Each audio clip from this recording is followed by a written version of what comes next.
Welcome to the 2026 Wealth Explainer. Look, let's just dive right in. Today, we're going to validate exactly why you feel so financially squeezed right now. And more importantly, we're going to figure out how to actually fix it using a proven 2026 system.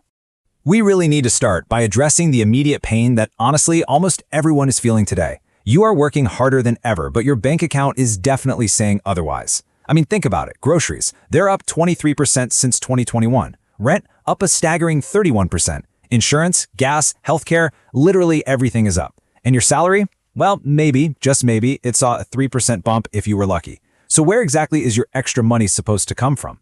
The frustrating reality of the 2026 economy is kind of like running on a giant treadmill that just keeps accelerating. You're running faster, you're working harder, sweat is flying everywhere, but that paycheck at the end of the day is getting smaller in real purchasing power every single month.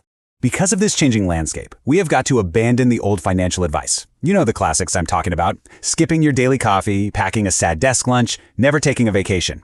The thing is, saving $200 simply doesn't work when your rent goes up by $400 in that exact same month. The math of the old economy just no longer applies. It's totally broken. I want to make this absolutely crystal clear for anyone feeling guilty about their finances right now. You are not bad at saving. You're really not. The systemic math is genuinely broken. Real purchasing power has dropped steadily since 2020, while the cost of living just keeps rising sharply above it. The gap is growing wider every single year. So saving money today requires smarter positioning, not just endless, exhausting penny pinching. Now that we know the external system is incredibly tough, let's talk about the 3 silent wealth killers that are destroying your savings potential right now. We're looking at lifestyle inflation, debt interest bleeding, and having no savings system. Okay, so silent killer 1 is lifestyle inflation. This is a massive trap where every single time your income goes up, your spending rises right alongside it in exact synchronization. You get a better car, a bigger apartment, nicer dinners out. You feel richer, but you're saving the exact same amount. Actually, scratch that. This trap keeps even doctors earning $300,000 a year completely broke.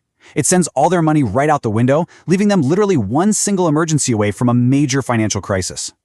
Silent killer 2 is debt interest bleeding. The average American is currently carrying $6,000 in credit card debt, and that debt is costing them a massive 24% in interest just to stay in place. That is over $1,400 a year just evaporating into thin air. Listen, you absolutely cannot save effectively while paying 24% to a bank. Every dollar you try to save at a 4% return is completely canceled out by debt that costs 24%. It's a losing battle. Pay the debt first, then save. Always in that order.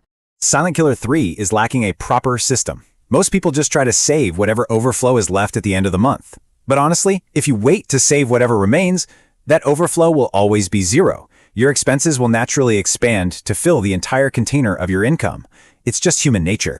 So, the crucial takeaway here is pivoting from just spending less to actively designing your financial flow. We do this using the 5-step 2026 savings blueprint, implementing the 75-15-10 rule, building a high-yield emergency fund, killing high-interest debt aggressively, automating everything, and taking the no-spend challenge. Strategy 1 is the 75-15-10 rule. This rule demands that you automatically split every single paycheck before you even have the chance to spend a single dollar. 75% flows straight to living expenses, rent, bills, daily life. 15% flows to investments and savings for your future. And that final 10% flows directly to aggressively attacking your debt. When you force this exact split, your lifestyle will magically adjust to that 75%. Trust me on this. Moving on to strategy 2. This protects you from taking on new debt during a crisis by building a 3-month emergency fund in a high-yield account.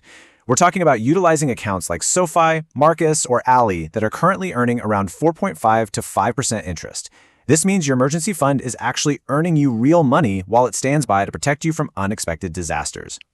Strategy 3 creates massive psychological momentum using the debt snowball. Here's the rule. Any debt above a 7% interest rate needs to go immediately. You do this by paying the minimums on everything else while throwing every single extra dollar at your smallest high-interest debt first. When that small debt is finally eliminated, you take that freed up cash and redirect it to the next smallest debt. This snowball effect builds incredible, unstoppable financial momentum. Strategy 4 is perhaps the most vital of them all. Think about this for a second. Savings that require willpower fail. Savings that happen automatically succeed. You need to automate all of your transfers the exact day your paycheck arrives. The savings, the investments, the debt payoff make the whole shebang automatic. You simply cannot spend money that you never even see hit your primary checking account. Strategy 5 is the no-spend challenge. By committing to just one single week of zero non-essential spending per month, no restaurants, no random online shopping, nothing extra, you can actually save between $3,600 and $6,000 a year. To put that into perspective, that is incredible financial leverage just from making one focused decision, once a month. It really boils down to this: strategic systems versus frantic willpower. A strategic saver is calm, they're in control, while someone relying on sheer willpower is usually totally stressed out. Your bank account is simply a reflection of how well your money system is engineered. Stop trying to outwork the economy by frantically cutting coupons and start engineering your money flow with real purpose. Which brings us to the core truth of this entire explainer. Saving is not a discipline problem. It is a design problem. The people who are pulling ahead right now, they don't have some superhuman willpower. They just have better systems. So let me leave you with this final thought. Are you going to continue trying to outwork a completely broken economy, or will you take control today and finally design a system that actually keeps your money?